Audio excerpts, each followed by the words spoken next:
Saudara, Komisi untuk Orang Hilang dan Korban Tindak Kekerasan Kontras Kamis siang mengirimkan surat berisikan catatan kasus pelanggaran HAM berat masa lalu ke kantor KPU Pusat Menteng, Jakarta.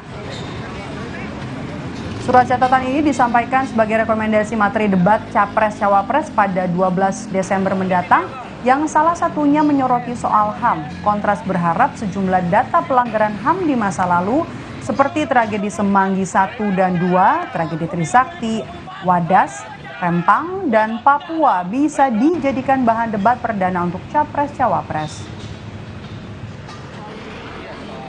Rekomendasi tadi sebetulnya kita menyerahkan ada 9 poin.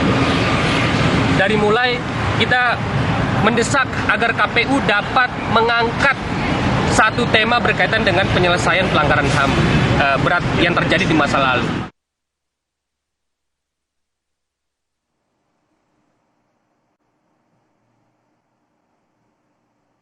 Sebelumnya, saudara, organisasi pegiat HAM Amnesty International Indonesia mendatangi kantor KPU untuk berdiskusi dan memberi masukan mengenai prinsip penegakan HAM yang jadi tema dalam debat perdana Pilpres pekan depan. Amnesty International menganggap isu HAM harus jadi catatan penting karena pelanggaran HAM masih kerap terjadi termasuk kebebasan berpendapat.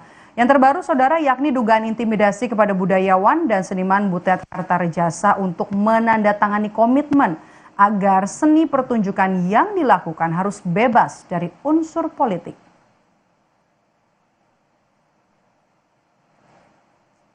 Di dalam dokumen ini kami menyampaikan 3 agenda hak asasi manusia yang kami usulkan agar masuk di dalam agenda debat Capres dan Cawapres.